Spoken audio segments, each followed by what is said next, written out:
Engkau berjanji kepada setiap murid-murid-Mu, aku tidak meninggalkan Engkau sendiri. Aku memberikan Engkau roh penghibur, roh kebenaran, roh kudus itu. Maka biarlah Roh Kudus yang ada dalam hidup kami membuat kami bergairah dalam mengiring Engkau, Tuhan. Membuat kami tetap bersemangat sesulit apapun keadaan. Dan biarlah siang hari ini Tuhan, kami ekspresikan betapa kami bersyukur, berterima kasih atas segala berkat dan kebaikan Tuhan bagi kami. Jemaat Tuhan, tutup matamu. Di tempat di mana aku berdiri, kita akan pujian. Aku bernyanyi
Tantangan masih ada, kesulitan pergumulan masih kami jalani, tapi kami berbahagia di dalam Tuhan.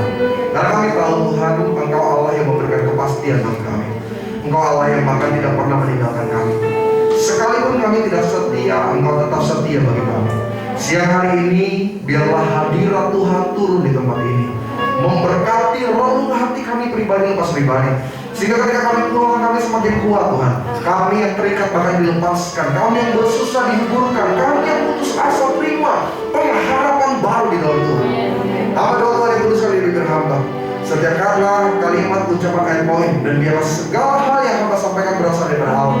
Karena jemaat Tuhan di Praise Energy Infinity tidak butuh nasihat manusia, mereka butuh isi hati Tuhan yang membuat kami terus bertumbuh dalam pengenalan Kristus. Di dalam nama Bapa, Putra, dan Roh Kudus. Setiap kita jemaat Tuhan yang siap dengan kepada firman Tuhan, bersama-sama kita katakan Amin.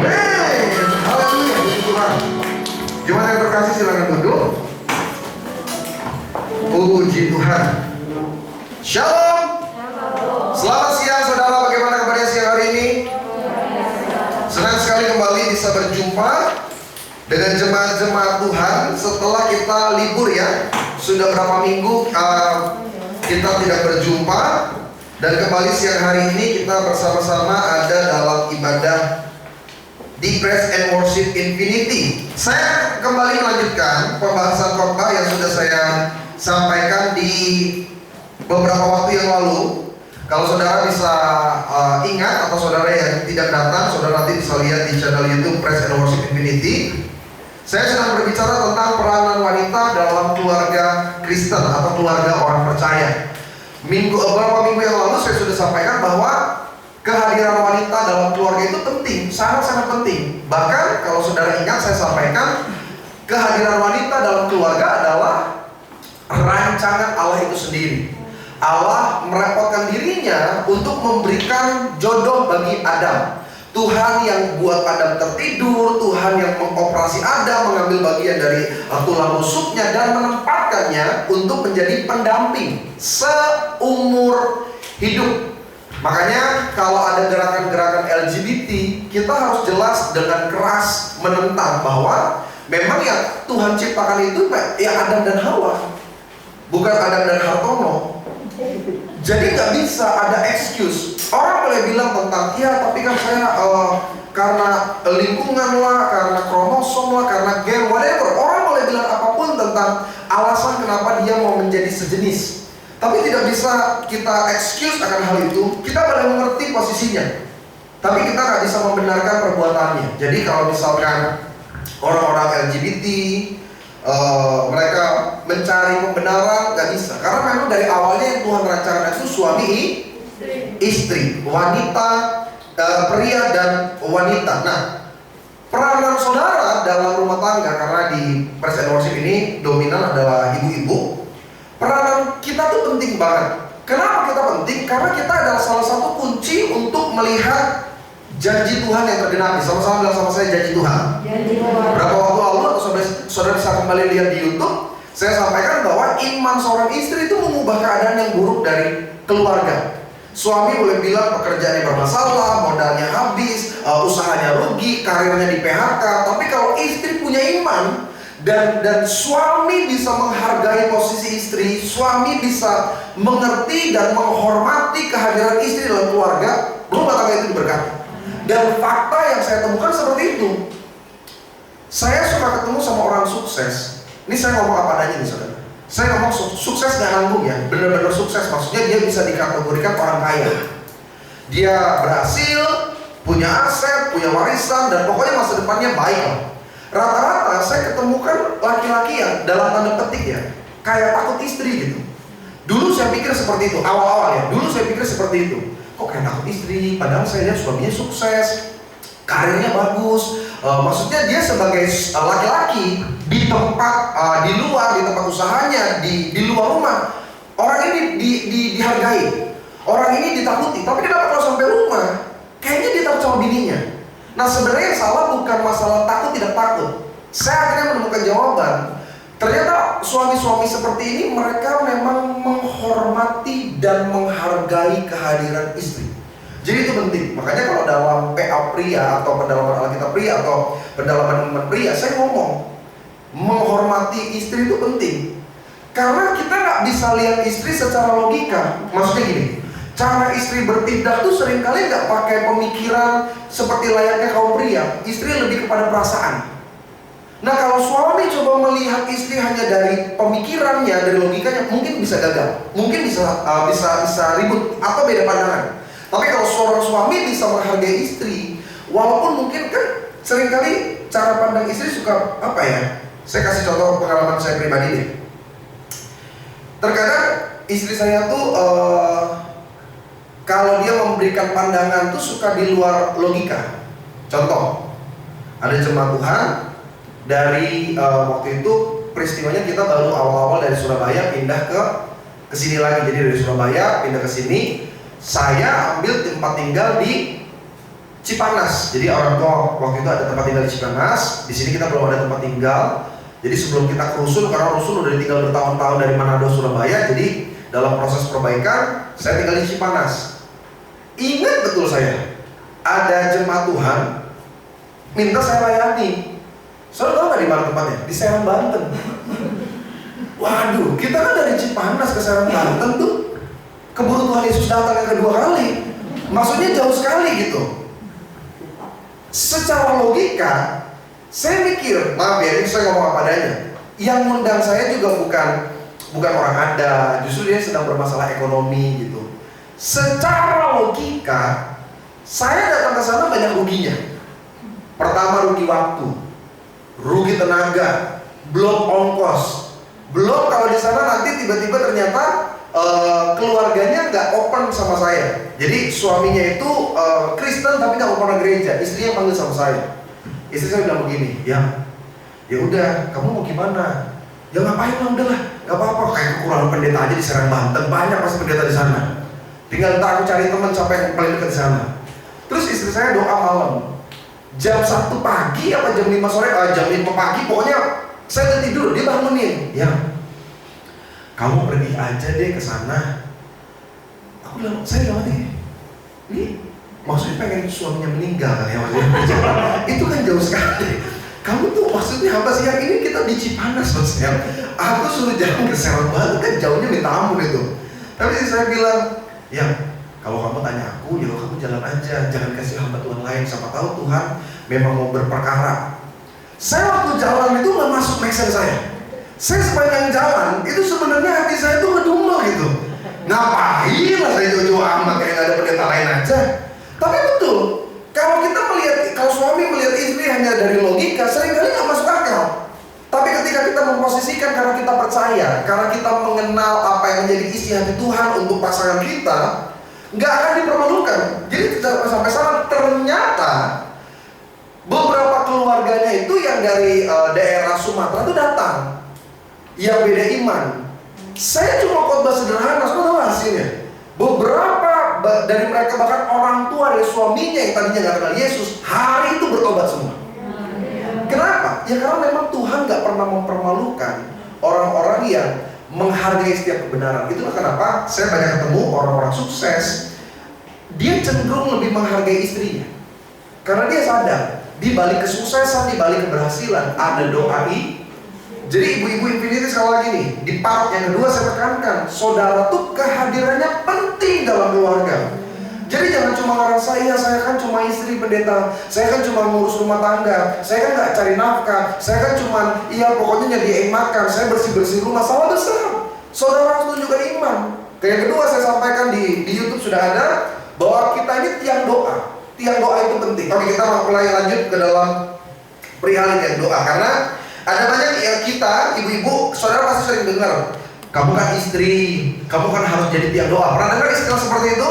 Kamu kan istri, kamu adalah tiang doa dalam keluarga. Nah, apa sih sebenarnya makna tiang doa itu sendiri dalam kehidupan kita sebagai wanita yang berperan dalam keluarga Kristen? Lihat 1 Tesalonika pasal yang kelima.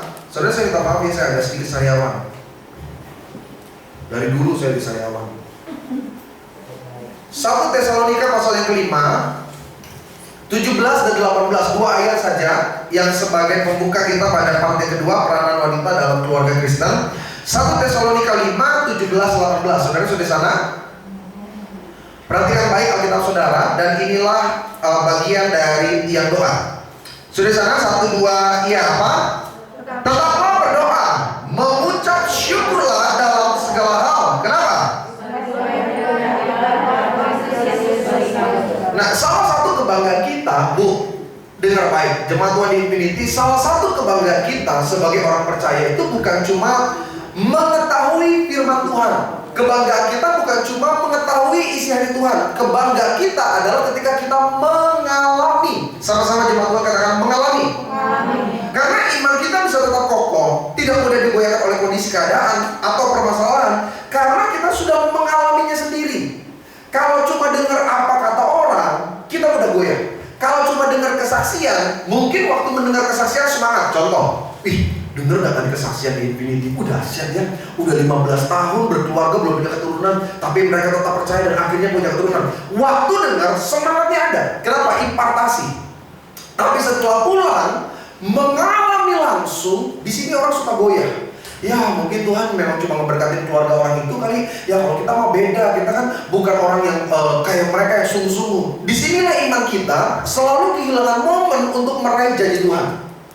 Kenapa? Nggak ada pengalaman. Istri itu harus ada pengalaman. Istri itu harus bisa memiliki experience yang membuat mereka naik level. Sehingga nanti ketika ada masalah kita bilang, tenang aja Pak, yang lalu aja Tuhan tolong. apalagi yang ini. Sampai sini saudara paham maksud saya? Nah, saya pernah ngobrol dengan beberapa istri hamba Tuhan. Saya ngomong kepada istri hamba Tuhan yang dalam tanda petik suaminya bukan pendeta yang berhasil secara ekonominya. Mereka pendeta, istilahnya maaf kalau nggak enak didengar, pendeta kecil. Pendeta yang jemaatnya juga hampir nggak ada, tidak punya bisnis pekerjaan, tidak punya pemasukan, tidak ada support dari jemaat untuk mereka hidup. Dan saya tanya sama mereka, saya tanya, Bu, gimana Bapak? Ya, Bapak tetap melayani Tuhan, masih ada panggilan gereja-gereja. Ini sebelum pandemi kejadiannya. Ya, puji Tuhan, Pak Yedi, ya terkadang ada, terkadang enggak. Ya, kita kan cuma pendeta kecil, mereka bilang. Terus saya tanya sama dia secara pribadi, ketawa, sambil bercanda. Saya bilang gini, saya panggil dia waktu itu bukan ibu, sebenarnya kakak. Kak, gue mau tanya sama lu ya, lu nyesel gak nikah sama pendeta? Dia cubit sama saya ya kan, karena kita udah kenal dari gereja lama gitu intinya. Dia cubit saya, aduh ya gitu, ngomongnya tuh bener deh, jujur banget kamu kalau ngomong sama saya. Enggak Kak, aku tanya bener, kakak ada penyesalan gak? Terus dia bilang begini, ini yang menarik ya, mata dia tuh gak bohong. Orang kan bisa berkata-kata yang baik tapi matanya bohong gitu. Dia bilang begini sama saya, jadi tahu gak, aku tuh udah banyak banget lihat pertolongan Tuhan dalam keluarga aku. Aku jadi istri hamba Tuhan, aku bangga. Kita bangga bukan karena kaya, kita bangga bukan karena sukses secara finansial. Kita bangga karena Tuhan gak pernah membuat kita sampai kekurangan, betul-betul kekurangan. Tuhan gak izinin kita bahkan sampai minta-minta. Aku udah lihat bagaimana Tuhan tolong waktu aku gak punya beras ini. Aku udah lihat bagaimana Tuhan tolong waktu aku mau bayar sekolah sama anakku ini. Jadi aku percaya sampai mati Tuhan pasti tolong. Kenapa istrinya bisa berkata seperti itu? Karena ada pengalaman. Ada momen di mana dia yakin keadaan dia hari ini bukan akhir segala-galanya. Pertanyaan besarnya gini, kenapa sih kita jadi istri suka menyesali menikah sama suami kita? Saya mau tanya ya, dalam hati aja lah, jangan jujur-jujur. Takutnya suaminya lihat juga videonya ya kan. Ada tak terlintas? Saudara lihat suami gitu terus, kenapa mau nikah sama dia? Nah bener, faktanya 70% istri mempertanyakan hal itu dalam dirinya. Dia mungkin nggak ngomong sama orang, dia mungkin nggak sampai ditulis di status Facebook atau Instagramnya. Kenapa lah? Enggak. Tapi minimal sebenarnya dia ada pertanyaan kenapa. Nah, kenapa dia bertanya? Sederhana, karena ada kebimbangan, karena ada keraguan. Keraguannya apa? Ya gimana pendeta? Dia dari awal nikah aja suka mukul, gak bakal berubah. Dia memang suka mukul, kalau marah aja dia pasti pukul. Kita pikir apa yang kita alami, ya udah sampai akhir seperti itu. Kita lihat suami kita nggak sukses, lalu kita cuma terus bilang, ya udahlah emang gue mah keluarga miskin pendeta, laki gue mau kerja apa jukir balik juga nggak akan berubah. Kenapa istri bisa seputus asa itu? Sederhana, karena dia nggak memiliki pengalaman dengan Tuhan.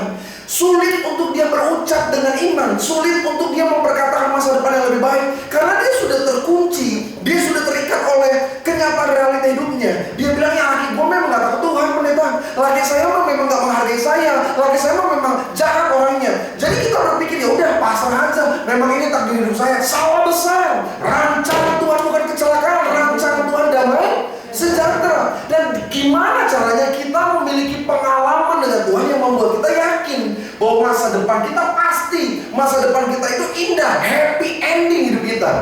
Salah satunya ketika kita terus berdoa. Doa itu penting buat kita, Bu. Ekonomi belum tentu bisa kita atur. Contoh, Pak, gue bantu lu cari uang lah sekarang. Bisnis belum tentu langsung sukses. Belum tentu mungkin seimbang juga dengan income atau nafkah yang biasa suami berikan setiap bulan. Tapi doa kita, Bu, itu yang luar biasa. Alkitab bilang dengan keras, doa orang benar bila dengan apa? Yakin. Ada banyak istri doa, Tuhan, aku doa supaya suamiku sukses, tapi susah ya Tuhan ya. Nah ini dia doa, tapi gak yakin. Sampai sini saya paham nggak saya? Ada banyak loh kita doa, tapi kalau mau jujur hati kita tuh ragu. Tuhan, aku punya rumah di sorga, punya rumah di bumi, dalam nama ya susah ya. Tahun berapa gue punya rumah lagi? Kita ini waktu doa gak ada keyakinan, gak ada apa ya, gak ada kepercayaan yang teguh di dalamnya. Kesaksian nyata yang terjadi di Bekasi. Saya cerita sama ibu-ibu. Ada orang datang ke Bekasi, dulu namanya Hero, sekarang namanya apa? BCP. Datang Artalko, dia duduk, dia tunggu sampai yang lain selesai. Dia maju setelah orang selesai Artalko. Dia bilang, Pendeta Yebi, saya masih muda banget, waktu itu belum nikah. Pak Yebi, ya opa mau doain apa? Iya Pak Yebi mau cerita. Saya bilang, iya gimana? Apa yang saya bisa dengar? Iya, kayak apa orang Manado, kayak pada Pak Yebi kita ada mau minta doa supaya Tuhan kasih rumah. Saya lihat umurnya aja udah pasti KPR gak disetujui ya. Ini udah KPR aja udah pasti gak tembus gitu. Kecuali dia punya uang cash. Saya tanya, Oma udah siap? Oma udah siap uangnya? Ya ada kita uang pendeta, aduh kasihan pete, doa aja. Saya waktu doa aja, malaikat juga gak percaya. Ya gimana? Dia udah tua, benar-benar udah tua, dan nggak punya uang keadaannya. Tapi tahu saudara, berapa bulan kemudian mereka maju lagi ke depan dan mereka bilang apa? Saya udah punya rumah baru. Itu nggak masuk akal. Sampai saya bilang, Oma, jangan pulang ya, tunggu dulu. Saya jangan menipu ya kan? Saya mau ngobrol sama Oma. Jadi ceritanya gini saudara. Berapa waktu yang lalu sebelum dia ketemu saya pertama kali untuk minta doa rumah, anaknya itu memberikan sebuah janji, Ma, Pak, udah lansia, tinggal aja di rumah kami. Terus rumah mama gimana? Udah jual mama papa, jual aja supaya ini rumah nanti dananya bisa dipakai untuk bisnis aku sebagai anak, nanti juga untuk penghidupan orang tua. Janji pertama manis. Sampai akhirnya setelah semua rencana terjadi, rumah dijual, orang tua itu sama anak, biasa keributan, nggak cocok lah. Dengan adat istiadat, gak cocok lah, kebiasaan dan lain sebagainya, gak betah. Namanya orang tua udah lansia, tiba-tiba pindah ke rumah anak, ada yang hilang juga ya kan. Akhirnya gak cocok, ribut, ya akhirnya pindah ke anak yang satu. Deh, kalau gitu pindah ke anak yang satu. Sama peristiwanya, paling lama ya 2 bulan, 3 bulan, gak ada yang pernah cocok benar-benar tinggal. Namanya orang tua, anak, ada menantu, ada cucu di dalamnya, entar cucunya nangis, orang tuanya disalahin. Jadi dia pindah lagi anaknya ada 4. Dia pindah lagi anak yang ketiga dan terus sampai mereka nangis. Kok kami masa tua dilempar-lempar? Kok kami masa tua ini nggak punya tempat tinggal jelas? Kami cuma dari anak satu ke anak satu ke anak satu. Akhirnya ribut. Sampai-sampai 4 anak ini saling lempar-lempar. Intinya dia bilang, ya mau keluar kota lah, kita juga ada anak bayi di sini. Pokoknya ini orang tua jadi luntang-lantung. Akhirnya karena menjaga dia punya harga diri, kontrak di rumah petakan dengan uang sisa. Uang sisa tadinya jual rumah, memang rumah kecil, cuma sekitar 120 juta dia bilang. Itu kejadian 2012-2013.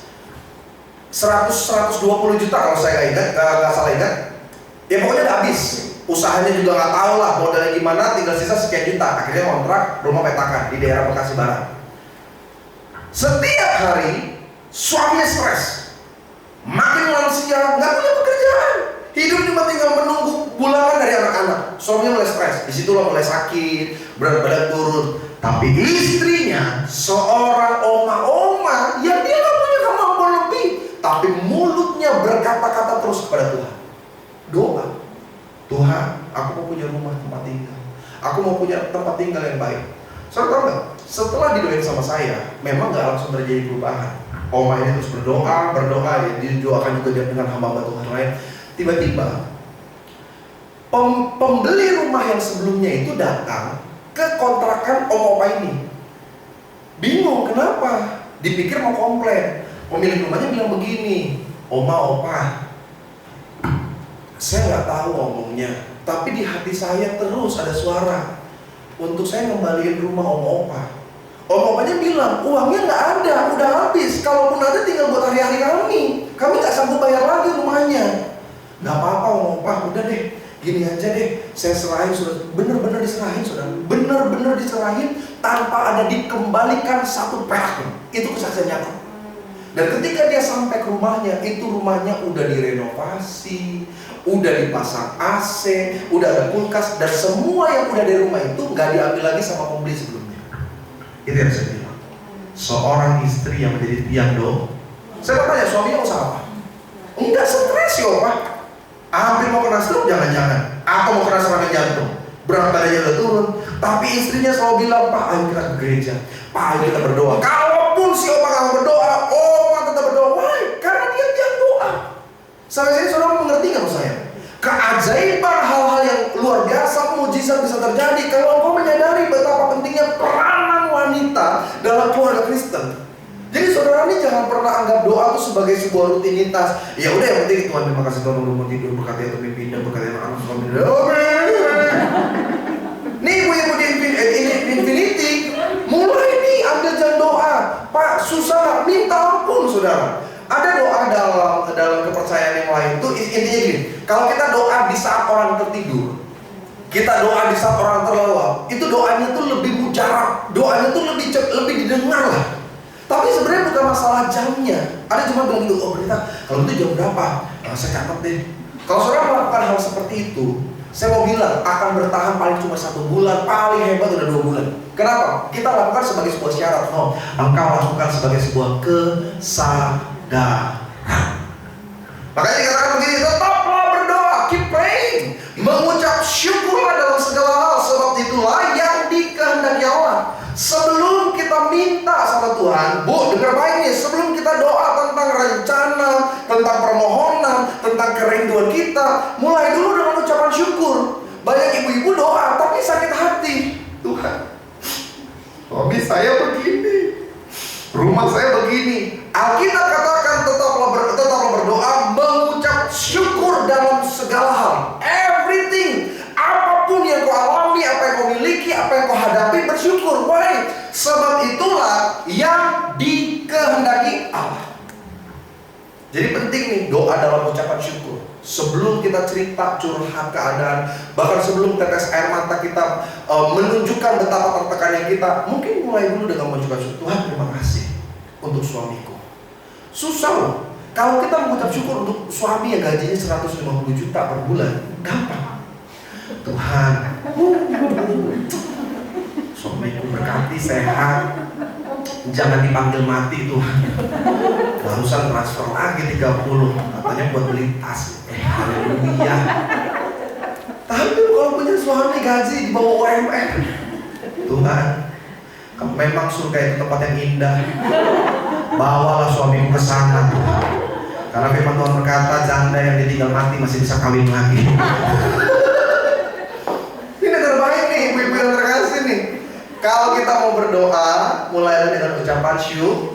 Ada orang yang bilang, Pak, tapi suami saya suka mukulin saya. Itu saya bersyukurnya gimana? Tuhan, terima kasih. Kemarin pipi kanan, sekarang pipi kiri. Enggak. Bersyukur bukan karena apa yang jelek. Bersyukur karena kita tetap yakin rencana Tuhan ini. Doa sebelum doa nih buat masa depan anak-anak, dimulai dulu dari ucapan syukur. Mungkin buat setiap kegagalan anak-anak kita. Terima kasih Tuhan, anakku masih tetap berjuang cari pekerjaan. Terima kasih Tuhan, anakku belum bertemu dengan jodohnya. Terima kasih Tuhan, anakku rumah tangganya sedang diuji sama Tuhan. Ucapan syukur tuh membuat kita lebih dewasa. Bu, sebagai istri, kita selalu dianggap tidak sedewasa suami kita. Ada tuntutan bahwa suami itu harus lebih dewasa dibanding kita sebagai istri. Karena apa? Dia pemimpin, dia leader, dia nahkodanya. Yes. Tapi engkau penasehatnya. Sekarang saya mau tanya, harusnya mana yang lebih pintar? Pemimpinnya atau penasehatnya? Penasehat. Kalau penasehatnya bodoh, hancur semuanya. Saudara, penasehat raja. Raja tanya, gimana nih? Ada racun. Dibuang atau dimakan? Penasehat yang bodoh, cicipin. Sama istri yang gak dewasa di dalam Tuhan begitu. Jadi waktu suami bilang, wah, saya dijahatin tuh sama teman kantor. Istri yang gak dewasa akan bilang apa? Pak, kalau kamu jantan, dia mau jantan ya kan? Kalau kamu jantan, ya aku sih kalau jadi kamu aku hadapin Pak. Nah itu yang bikin suami seringkali jatuh dalam lubang kehancuran yang begitu-begitu tuh. Mak, aku ditipu, sikat Pak, lapor hukum Pak. Tapi istri yang dewasa akan bilang apa? Pak, kita berdoa, kita minta tuntunan Tuhan. Saya ada kesaksian, saya udah cerita belum? Kejadian nyata di Surabaya. Jemaat Tuhan datang saya di gereja HSA. Pertama mereka bilang, Pak tolong doain. Saya ditipu sama tante saya 2M intinya. Tantenya pinjem 2M, lalu gak bisa dibalikin. Orang yang minjem ini malah marah-marah, malah ngejelekin, malah fitnah. Pak tolong Pak, saya mau nagih supaya Tuhan kasih dia hati yang bertanggung jawab. Intinya seperti itu. Itu hari, pokoknya tanggal Minggu lah, Selasa atau Kamis antara itu. Minggu depan, orang ini datang lagi. Mukanya udah berbeda. Yang tadi stres, mukanya udah berbeda, lebih berseri-seri. Pikir saya, dibayar. Duduk di bangku sekretariat, dia bilang, "Pendeta, hari setelah saya didoain, berapa hari kemudian saya datang. Saya udah siap di mulut saya untuk maki tante saya. Saya udah siap untuk marah-marah. Saya udah siap untuk saya nuntut, kalau perlu perdata lah, nggak apa-apa. Orang ada bukti-bukti suratnya, 2M saudara. Waduh, kita megang aja belum, dia udah hilang. Kita lihat aja belum, dia udah hilang. 2M itu kan bukan nilai kecil. Akhirnya dia bilang, kita mau datang, kita mau ngomong. Tiba-tiba di jalanan itu, mereka dengar firman Tuhan. Ampuni orang yang bersalah kepadamu, berbuatlah baik pada mereka. Siapa yang mau mulai merespon pertama? Suami atau istri? Istri. Istrinya bilang, "Pak, kok tiba-tiba kita dengar kayak gini ya?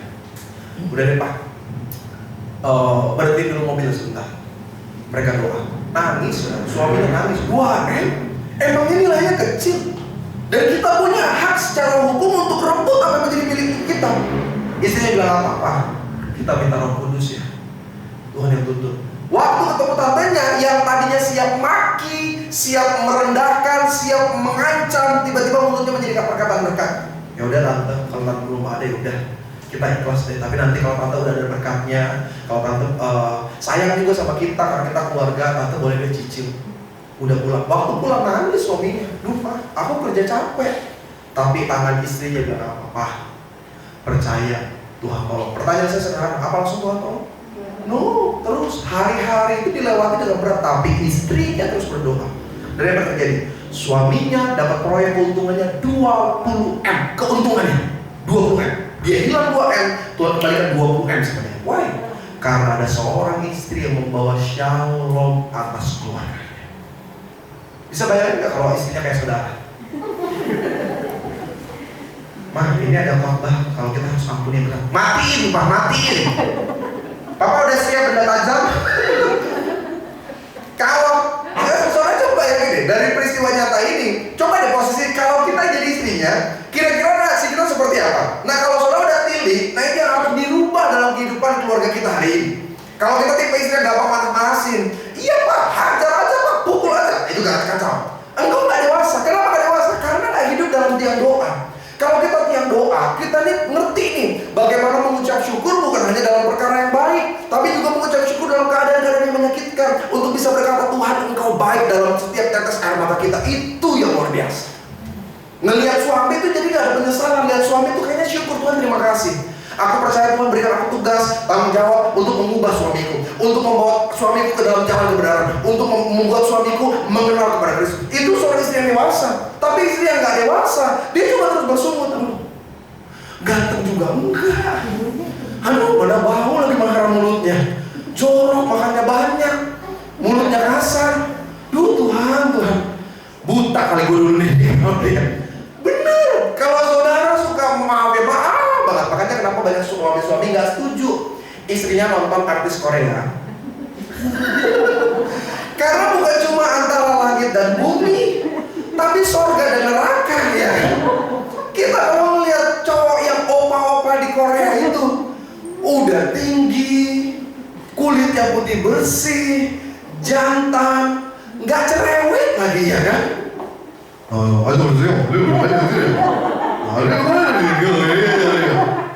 Nah, laki gue pendeta cerewet, apa juga diomongin, sampah diomongin, tetangga diomongin.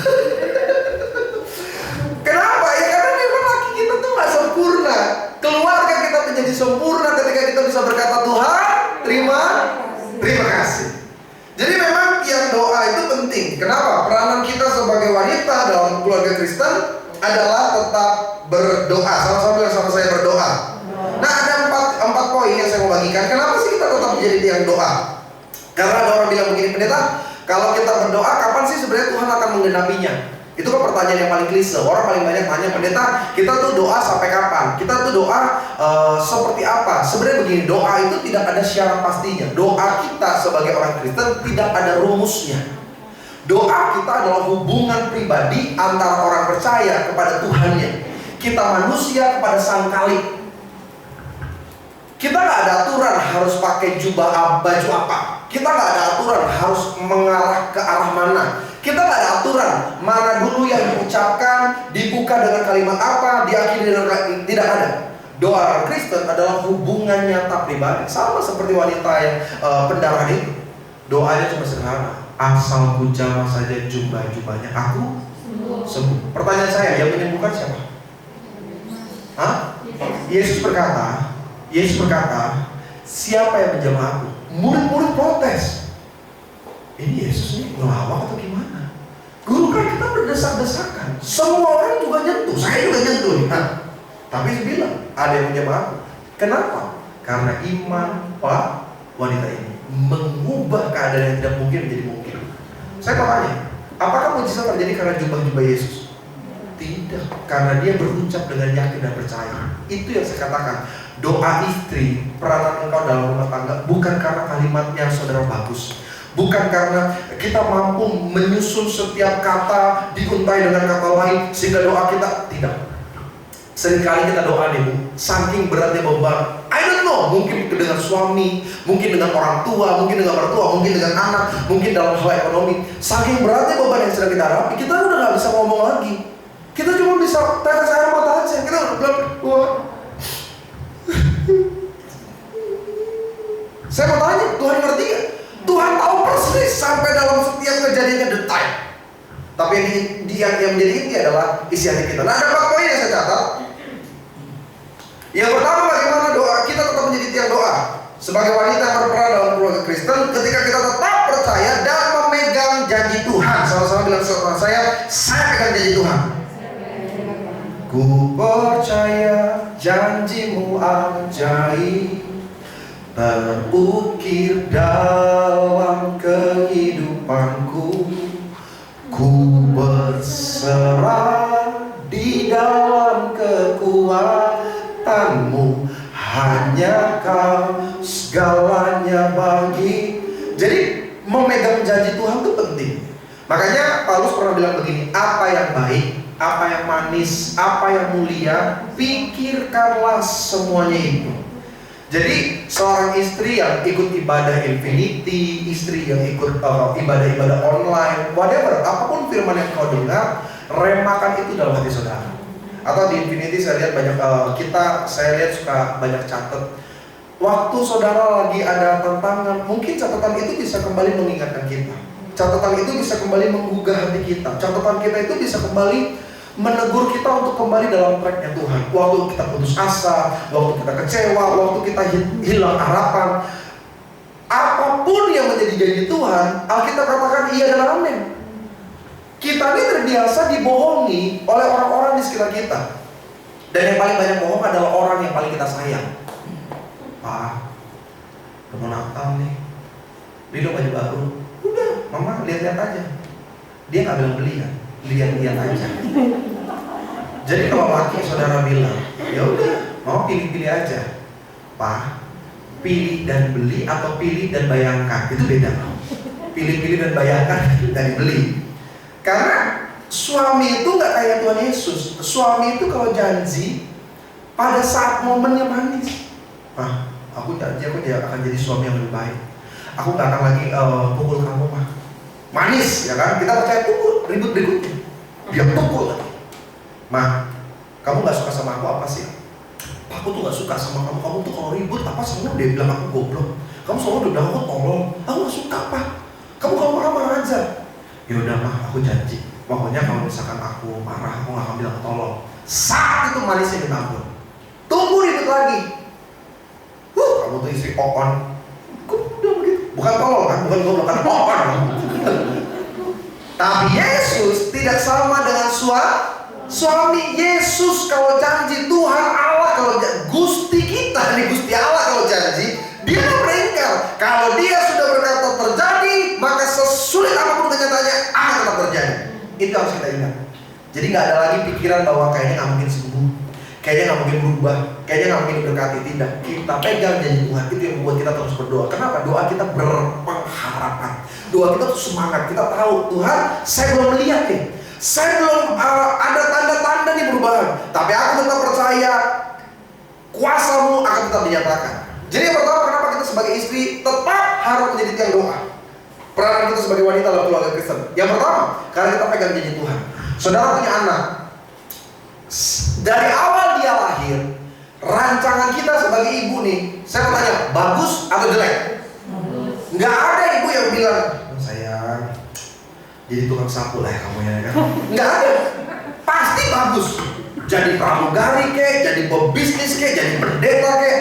Tapi berjalannya waktu, seringkali kita nih melihat kenyataan dan hati kita mulai goyah. Aduh, kayaknya anak saya mah susah nih, nilainya jelek terus. Kalau orang lain, gurunya telepon, kayaknya bangga gitu. Ada apa ibu? Ini anak ibu dapet piala. Tapi kalau anak kita, guru telepon, udah apalagi pak yang libur sama anak saya. Kita pikir mustahil, tapi kalau kita pegang janji Tuhan, ini yang saya mau bilang. Penggenapan tuntut deh. Saya cerita sederhana ya. Udah jam berapa nih? Saya ngomong terus. Masih boleh lanjut atau selesai atau kita lanjut part yang ketiga? Oke, sejenak ya. Saya itu dulu nakal minta ampun, bener-bener nakal minta ampun. Jadi dulu waktu mama papa saya mau pisah, saya tuh anak yang dioper-oper. Karena nakal, beda sama anak adik saya yang di bawah saya itu, Devina Kristi Tambayong itu beda. Udah pintar, cantik, penurut lagi. Saya udah jelek, bodoh, tukang lawan lagi. Jadi kan orang tua saya dulu ada planning untuk pisah. Jadi mereka tuh memperebutkan adik saya, tapi tidak dengan saya. Bener, saya gak bohong. Dan apa yang dibuat sama orang tua saya ditaruh di panti asuhan Vincentius Jakarta.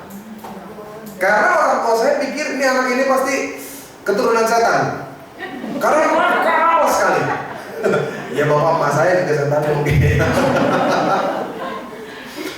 Setelah orang tua saya rujuk, saya diambil lagi dari Vincentius, makin bandel. Mungkin karena efek dari broken home ya kan. Jadi saya juga cari perhatian dengan cara-cara nakal, laki-laki kan. Pokoknya saya tuh dulu selalu jadi ketua geng anak-anak di daerah kompleks saya. Pokoknya nakal deh saya, yang ngebakar inilah, yang membuat inilah. Di sekolah juga gitu. Kalau nakal pinter sih masih diterima. Udah nakal bodoh lagi, gak pernah ranking. Sampai akhirnya masuk SMA. Mama saya terus doa, dan waktu kita masuk gereja dikenalkan dengan minyak urapan. Jadi mama saya selalu ores. Kalau saya bukan di kepala, di bibir. Biar mulut lu ya bersih dari setiap perkataan negatif, dari ucapan-ucapan yang gak bener, dioles di kepala, dioles. Dan sebenarnya orang tua saya punya keraguan untuk masa depan saya. Orang tua saya lebih menaruh keyakinan untuk adik saya jadi maju. Adik saya hebat karirnya. Sepanjang dia sekolah di Marsudin ini, udah banyak piala yang dia sumbang buat gereja. Dari SD, SMP, sampai SMA. Dia masuk Universitas Indonesia juga nggak capek-capek. Gelombang paling pertama, beasiswa full. Dia lulus juga cuma 3,5 tahun, hampir cum laude, 4, berapa. Dan semuanya lancar. Dia langsung diterima oleh banyak tempat. Dia kerja pertama di bank apa, sekarang di BCA. Dia punya jabatan tinggi, gaji tinggi sekarang untuk usia yang baru 30 tahun. Orang tua saya taruh banyak pengharapan sama anak saya. Dan waktu lihat saya ya, paling pengangguran nih orang ini. Tapi bener. Waktu orang-orang meragukan, mama saya tetap memperkatakan kata-kata janji Tuhan. Tuhan, kuberikan anak sulungku bagimu. Dan hari ini saya jadi hamba Tuhan. Why? Salah satunya adalah karena doa seorang ibu. Dan engkau saudara, doa kita ini berpengaruh. Pegang janji Tuhan. Kita lihat, aduh kayaknya anak saya sulit punya keturunan. Aduh kayaknya anak saya sulit dapat jodoh. Aduh kayaknya anak saya sulit sukses. Apa yang kau takutkan itu yang terjadi. Tapi kalau engkau tetap memperkatakan, aku percaya anak cucu orang benar tidak kekurangan amin. Aku percaya masa depan anakku seperti anak-anak di tangan para pahlawan. Masa depan yang terbaik. Ketika aku berani terus ucapkan, sekalipun kenyataannya berbeda, mujizat penggenapan Allah terjadi bagi setiap kita. Jangan setiap lihat anak kita, ini keturunan bapaknya. Nggak ada. Kita percaya anak-anak kita anak-anak kerajaan. Yang kedua, kenapa kita tetap menjadi tiang doa ketika kita berperan sebagai wanita dalam keluarga Kristen? Karena kita percaya memelihara hati dan hidup di dalam kesetiaan. Pokoknya tetap setia. Jangan pernah putus pengharapan di dalam Tuhan.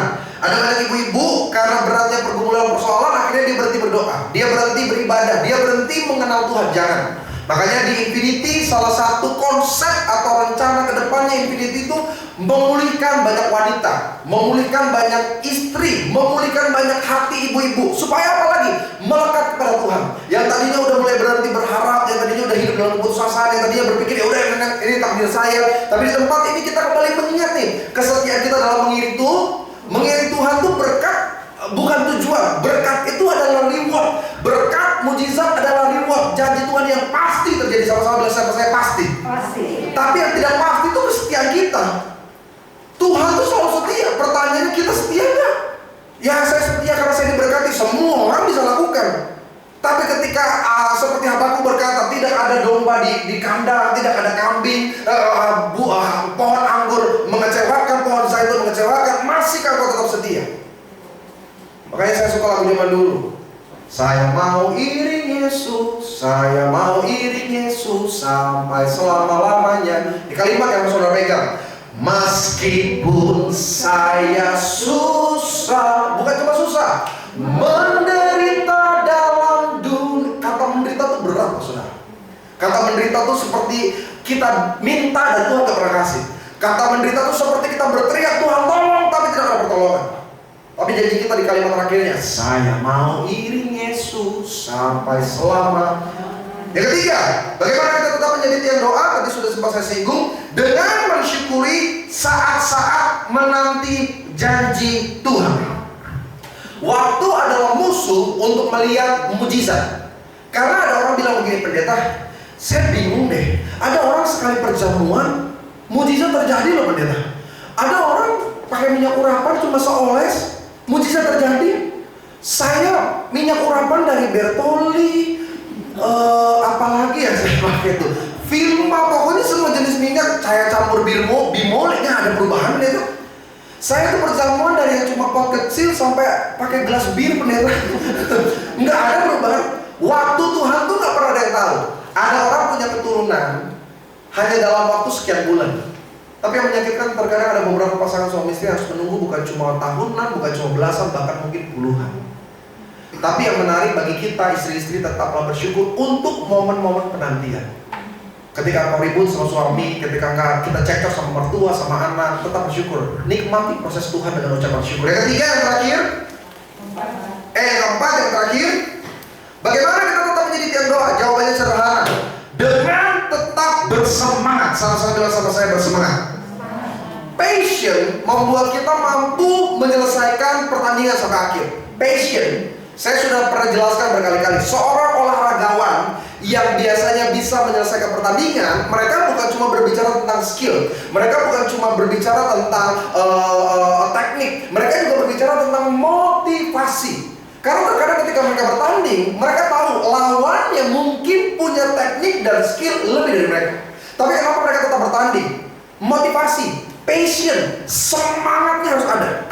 Saya banyak konseling ibu-ibu ya, istri itu, kalau saya mau jujur ngomong apa adanya, di mata mereka tuh udah nggak ada cahaya gitu. Maksudnya, ya udah, ya begitu aja, ya udah, ya tugas tanggung jawab saya aja, ya udah, memang keluarga saya seperti ini. Ada satu jemaat Tuhan, lebih tepatnya keluarga saya. Ya udah, saya udah pernah sempat nasihati dari awal, jangan sampai salah langkah, jangan sampai salah ambil keputusan. Akhirnya dia tetap mengikuti kemauannya, ya berumah tangga. Tuhan buat baik sebenarnya, pekerjaannya ada, suami istri punya pekerjaan, mereka juga diberkati keturunan, nothing problem. Ekonomi juga baik, anak kesehatan juga nggak ada masalah. Tapi rumah tangganya udah gak harmonis. Bahkan tahun pertama mereka sudah pisah tempat ranjang, sudah pisah kamar gitu, dan memang tidak ada orang ketiga. I don't know, maybe not yet gitu. Tapi untuk sementara ini nggak ada orang ketiga, nggak ada keributan bertengkar, tapi sudah padam semangat. Jadi saya kalau ngobrol sama orang ini, kelihatan dari matanya, ya udah, tinggal dijalani aja. Salah saudara. Kalau kita kan berkeluarga, saudara ingat nggak sih awal kita berkeluarga apa? Ada kebahagiaan kan yang kita cari kan? Ada masa depan, ada hal-hal yang kita nggak bisa dapat sebelum kita menikah. Tapi tahu nggak saudara faktanya? Ada orang bahkan menyesali ketika mereka masuk dalam pernikahan. Ini yang salah konsepnya.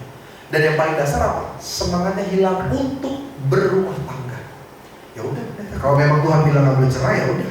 Yang penting saya bertahan, yang penting saya ngurus anak-anak, yang penting saya ya tugas tanggung jawab saya telah kerjakan. Salah. Saudara harus berumah tangga dengan semangat. Ada semangat yang membuat cinta hubungan suami istri itu masih tetap berkobar. Ada semangat yang membuat canda tawa itu terus terdengar di rumah itu. Ada semangat yang membuat kita terus punya planning, punya rencana. Semangat yang membuat kita ada komunikasi yang baik. Nah, kita seringkali nggak punya komunikasi yang baik, itu yang menakutkan. Makanya kan ketika WFA terjadi, apa sih yang paling banyak terjadi? Keributan rumah tangga. Karena dulu istrinya sibuk di rumah, suaminya kerja, ntar udah malam baru ketemu, ngobrol cuma sedikit, tidur. Besok pagi begitu lagi. Ketika di rumah terus berdua nih, mulai ketersinggungan. Akhirnya apa? Ya padam semangat. Jadi melihat suami di rumah kesal, salah. Saudara lihat suami di rumah tuh suka cita. Tapi ada banyak istri kalau dengar suaminya pulang kantor nih, yang tadinya lagi nonton Korea langsung matiin, males. Beresin aja cepet, bakal pulang cepet. Karena gak ketemu kenyamanannya, gak ada lagi gairah. Maaf, betul saya ngomong dengan sedikit vulgar. Banyak rumah tangga kehilangan makna inti di dalamnya, sehingga hubungan secara pribadi, keintiman juga udah gak ada lagi. Karena kita pikir ya udah males ternyata, ya udah begitu aja. Ini gawat. Saya pernah ngomong kalau nggak salah beberapa minggu lalu. Suami istri udah mandi bersih, udah bersih lah pokoknya.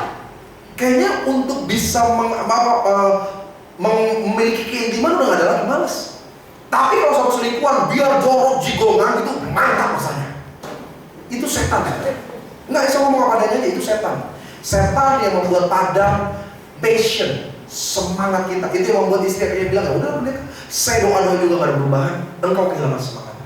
Ini makanya nih khotbah, pembelajaran, sharing, konseling yang membuat kita kembali bersemangat. Harus rumah tangga itu harus bersemangat.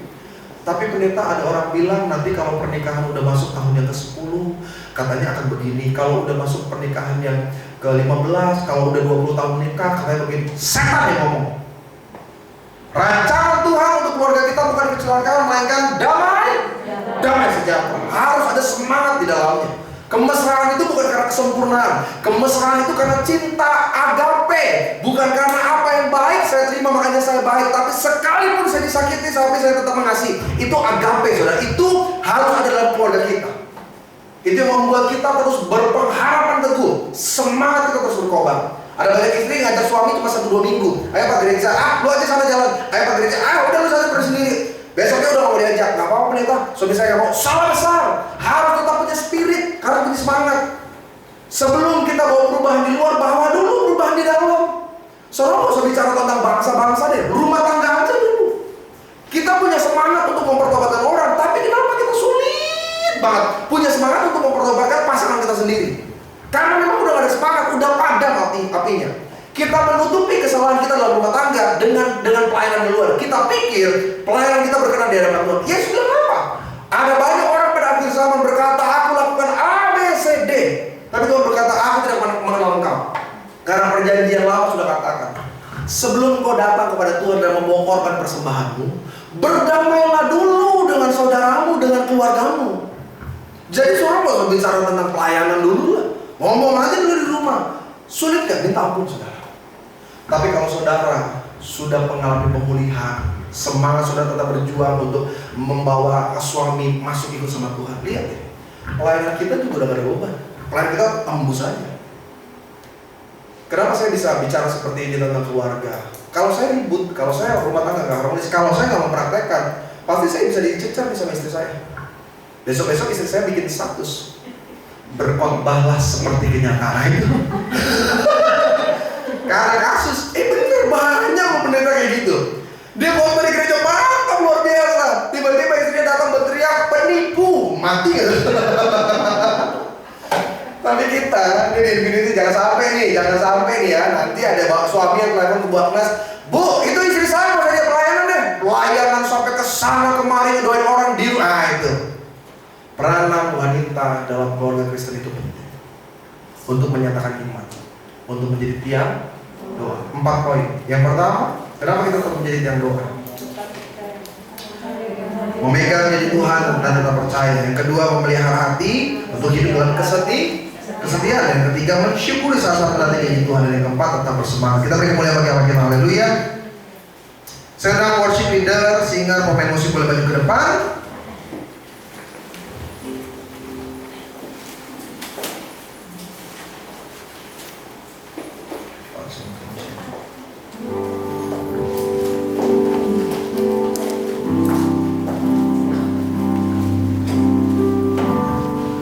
Beres itu tentang saudara.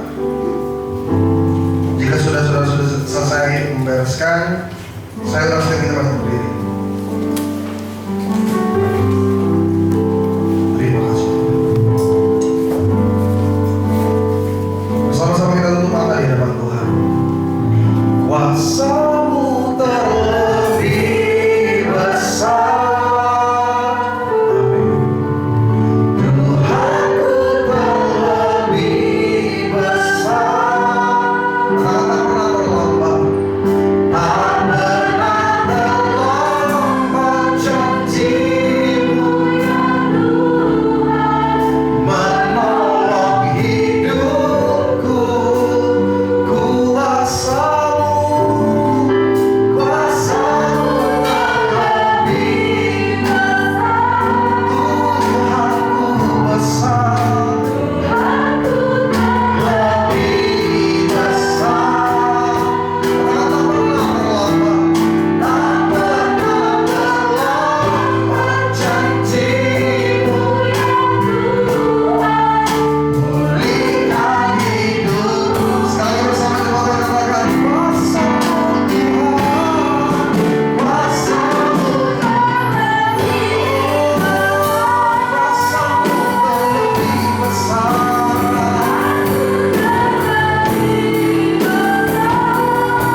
bisa melihat masa depan sekalipun kenyataannya nggak seperti yang kau harapkan.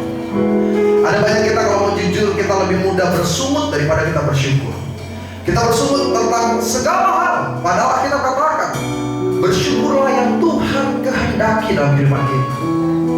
Hamba doa Tuhan, hamba tidak kenal khususnya setiap wanita-wanita di tempat ini. Mereka sudah berumah tangga, sebagai istri, sebagai ibu, sebagai menantu. Berikan mereka hati-Mu Yesus, sehingga mereka tetap menjadi tiang doa. Sukar untuk kami berdoa dengan kesungguhan hati kami Tuhan. Kami lebih mudah diperdaya oleh emosi kami lebih mudah diperdaya oleh ego kami Tuhan. Tapi hari ini ingatkan mereka Tuhan bahwa peranan mereka penting dalam keluarga mereka. Wanita-wanita ini yang menyatakan janji-janji Tuhan tergenapi bagi suami mereka, bagi anak mereka, bagi masa depan keluarga mereka. Terima kasih Tuhan, biarlah firman yang kami dengar menjadi rema di hati kami, mengubah kami untuk lebih baik lagi Tuhan di hari-hari ke depan. Hamba berdoa Tuhan, biarlah pembelajaran firman sharing yang kami dengar di Praise and Worship Infinity ini Tuhan benar-benar mendewasakan kami. Kami bukan hanya bersemangat di tempat ini, tapi ketika pulang kami bersemangat untuk mempraktekannya.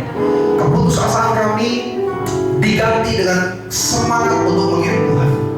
Sertai Tuhan, kalau ada di antara mereka keluarga dalam permasalahan, mungkin sakit penyakit, mungkin kesehatan, mungkin ekonomi mereka, mungkin karakter satu dengan yang lainnya, hamba doa Shalom Tuhan dari sorga turun dan tercurah bagi mereka.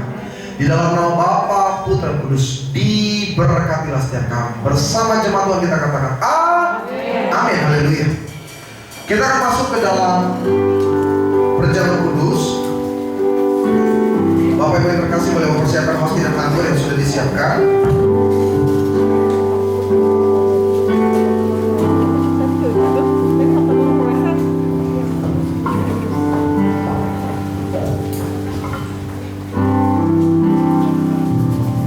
Sudah, sampai bersiap-siap kita akan pujian.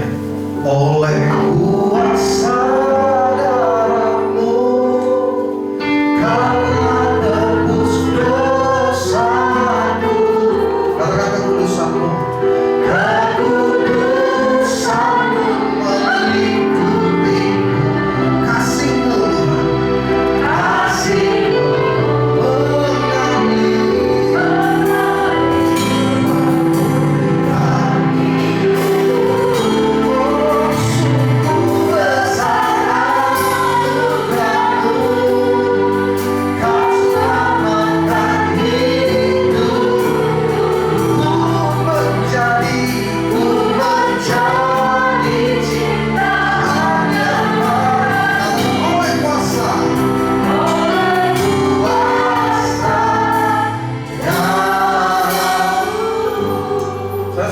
perjamuan kudus, sudah ada hosti di tangan saudara. Nanti kita angkat dan kita doa. Apapun yang kau doakan, doakanlah dengan percaya. Bukan hanya sekedar mengulang kalimat saya, tapi berkatakanlah dengan iman pengharapan. Ingat kalimat dalam Alkitab, orang bimbang jangan berharap sesuatu yang baik. Perkatakanlah dengan yakin. Bahkan nanti ketika kita mengangkat darah Kristus, ada bagian dimana kita akan berdoa pribadi.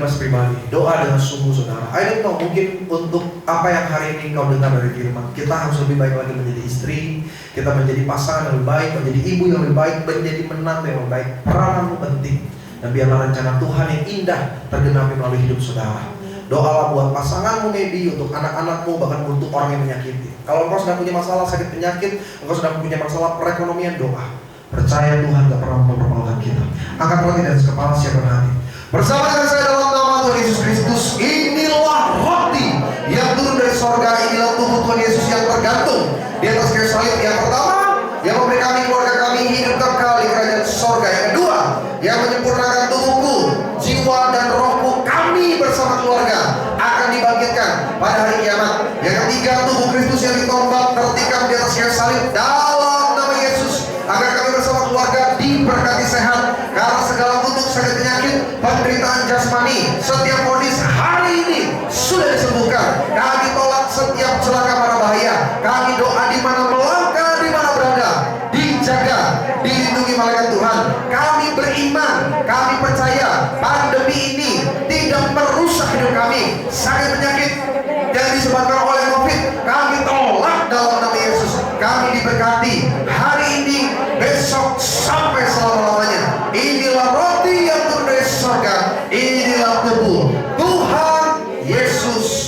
mari kita makan di dalam tubuh Tuhan Yesus. Amin. Diberkati dalam nama Yesus.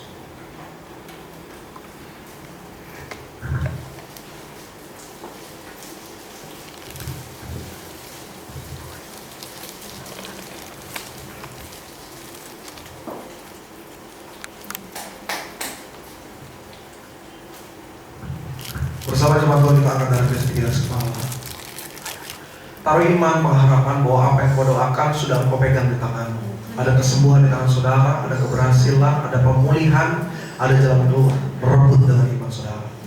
Bersama dengan saya dalam nama Tuhan Yesus Kristus, inilah darah Yesus yang tercurah di atas kayu salib sebagai perjanjian yang baru, perjanjian yang kekal. Yang pertama, oleh tetes darah Kristus kami ditebus dari dosa, pelanggaran, kesalahan, dan masa laluku. Kami berjanji hidup dalam pertobatan, menolak dosa, menolak setan-setan dan perbuatannya. Dengan darah Kristus kami berubah, kami dipulihkan. Bersama keluarga berkumpul di bumi, pasti berkumpul di surga. Dengan darah Yesus kami melihat janji-janji Tuhan tergenapi. Karena Tuhan berkata di atas kayu salib, tetelestai, sudah selesai. Setiap kutuk gagal, kutuk miskin, kutuk bangkrut dihancurkan. Hidup kami diberkati. 2021, apa yang kami pegang, apa yang kami kerjakan, Allah berikan kemenangan. Saudara, doa pribadi, doa sungguh-sungguh. Yesus hadir di tengah-tengah kita. Dia lihat hati saudara, dia dengar setiap ucapan saudara. Dan Tuhan lihatlah tangan-tangan mereka yang terangkat mengangkat darah-Mu Tuhan. Biarlah Engkau yang Kau janjikan bagi kami, jika Engkau di dalam aku di dalam Engkau, mintalah. Dan inilah kami minta dengan kuasa dari perjamuan kudus. Diberkati setiap kata kalimat setiap doa jemaat Tuhan. Apa yang mereka ucapkan, apa yang mereka rindukan, apa yang mereka impikan, apa yang mereka pohonkan kepada Tuhan, biarlah penggenapan janji Tuhan tergenapi dalam nama Tuhan Yesus. Bersama dengan saya dalam nama Tuhan Yesus Kristus, darah Kristus yang tercurah, tertetes di atas kayu salib, memulihkan, menguduskan, menyucikan aku bersama dengan pasanganku, suamiku, istri, anak-anak, orang tua, cucu-cucu dalam berkat perlindungan tangan Tuhan. Karena setiap sakit penderitaan kami, setiap kutuk hidup kami sudah diangkat, diselesaikan di atas kayu salib. Dalam nama Tuhan Yesus Kristus, inilah darah Tuhan Yesus. Mari kita minta darah Tuhan Yesus Kristus. Amin.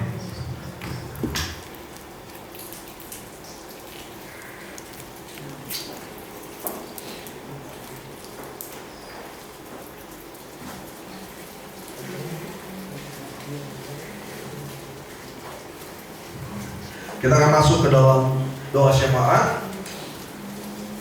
Kepada yang bertugas, saya persilakan waktu untuk haleluya.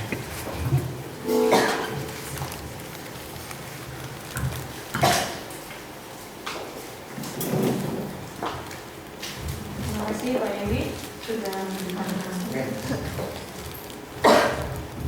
Masih tetap semangat berdoa, saudara-saudara. Diberkati. Ya, ayo mari kita buktikan bahwa kita terus bersemangat berdoa. Kita satu dalam doa, kita doa sahabat. Terima kasih Tuhan buat siang hari ini Tuhan. Kami adalah orang yang paling bahagia Tuhan. Kami bahagia karena Tuhan sudah mencurahkan Roh Kudus buat kami, sudah memberikan kami teman buat kami dalam menghadapi hidup kami. Terima kasih Tuhan, Kau luar biasa Tuhan. Engkau baik dan sangat baik. Terima kasih buat hari ini Tuhan, kami sehat. Terima kasih kami diberkati Tuhan. Terima kasih orang tua kami sehat. Terima kasih untuk saudara-saudara kami sehat. Terima kasih untuk anak-anak kami dan suami kami baik-baik saja. Terima kasih. Kami percaya Tuhan. Kami yang berharap kepada Tuhan tidak akan pernah dipermalukan. Kami mau terus berharap kepada Tuhan. Kami takut menghadapi dunia, tapi bersama Tuhan kami mampu Tuhan. Mampu Tuhan kami menjadi pemenang seperti kata Tuhan. Tuhan terima kasih Tuhan, hamba-Mu Bapak yang ditambah ya Tuhan. Terima kasih Tuhan, nama yang luar biasa Tuhan pakai terus Tuhan. Anak yang luar biasa Tuhan pakai Tuhan, apapun yang mereka yang dia lakukan Tuhan buat berhasil Tuhan, buat berhasil dan selalu berhasil Tuhan. Kami percaya Tuhan, Pak Yeay ditambah yang Tuhan. Bukan sekedar anak yang biasa Tuhan, Pak Tuhan akan pakai Tuhan untuk pekerjaan-pekerjaan yang luar biasa Tuhan. Tuhan akan memampukan dia Tuhan Yesus, menyatakan kemuliaan-Mu Tuhan Yesus. Sehingga setiap orang melihat hidupnya Tuhan, banyak yang akan mengalami pemulihan Tuhan dalam nama Yesus. Berkati Tuhan apa yang dia buat Tuhan, pelayanannya Tuhan, keluarga besarnya Tuhan, anak istri Tuhan. Terima kasih Tuhan, kami percaya Tuhan, orang yang selalu melayani Tuhan Tuhan, berkatnya luar biasa Tuhan. Terima kasih Tuhan, sucikan, kuduskan terus Tuhan hidupnya Tuhan, sehingga baik di matamu Tuhan. Terima kasih Tuhan. Tuhan Yesus, kami juga mengucap syukur Tuhan buat Praise and Worship Infinity Tuhan. Ini wadah yang baik Tuhan, wadah yang luar biasa Tuhan pakai Tuhan. Kami percaya Tuhan, orang-orang yang di dalamnya Tuhan, orang-orang yang hebat Tuhan. Ibu-ibu yang menjadi tiang doa Tuhan, kami percaya orang-orang yang kuat, wanita-wanita yang kuat, yang mampu Tuhan, terus berdoa dan bersemangat Tuhan, melayani keluarga kecil kami sendiri Tuhan. Dan kami terus melayani keluarga yang besar, lebih besar lagi Tuhan. Terima kasih Tuhan, Engkau baik Tuhan, Engkau baik buat Praise and Worship Infinity Tuhan. Kami percaya Tuhan, wadah ini akan menjadi berkat bagi orang yang hadir ataupun yang sedang melihat YouTube channel kami dalam nama Tuhan Yesus. Kami percaya siapapun yang saat ini sedang sakit, mulai biru-biru Tuhan sudah sembuh dalam nama Tuhan Yesus. Siapa yang berbeban berat Tuhan akan Tuhan berikan kelegaan Tuhan. Siapapun yang berduka akan diberikan penghiburan oleh Tuhan. Tuhan yang membutuhkan pertolongan Tuhan akan buka jalan. Terima kasih Tuhan. Biar kami iman kami terus bertumbuh Tuhan. Iman kami terus bertumbuh sehingga menjadi berkat bagi siapapun Tuhan. Terima kasih Tuhan Yesus buat Ibu Agnes dan Pak Sandi dan keluarga Tuhan. Terima kasih. Anak yang baik, anak yang berhati mulia Tuhan. Tuhan pakai Tuhan terus, urapi anakmu Tuhan. Kami percaya Tuhan, apa yang Tuhan dia tabur Tuhan tidak akan sia-sia Tuhan. Kami percaya Tuhan, dia akan menuai dengan sorak-sorai berkat-berkat yang luar biasa. Pakai lagi Tuhan, lebih hebat lagi, lebih dahsyat lagi Tuhan bagi hormat dan kemuliaan Tuhan. Tuhan terima kasih kalau kami sudah menjadi sebagian daripada pengurus Praise and Worship Infinity. Terima kasih. Kami yang sederhana ini Tuhan, kami mau terus berjuang Tuhan. Kami mau terus berjuang menjadi lebih baik dari hari ke hari, melayani saudara kami Tuhan. Kami percaya Tuhan, kami mau terus menjadi berkat Tuhan Yesus. Biarlah Tuhan kami mengawalinya dengan roh, biar kami mengakhiri dengan roh Tuhan. Beri kami kesatuan hati Tuhan, untuk saling menopang, saling memberikan kekuatan Tuhan Yesus, sehingga pelayanan ini berkenan di hadapan-Mu. Karena hanya di dalam perkenanan-Mu saja yang kami butuhkan Tuhan. Terima kasih Tuhan. Tuhan, kami mau berdoa bagi gereja-gereja-Mu Tuhan. Ya Tuhan, kalau gereja saat ini Tuhan boleh offline atau online Tuhan, lindungi Tuhan, saudara-saudara kami Tuhan dari virus corona dalam nama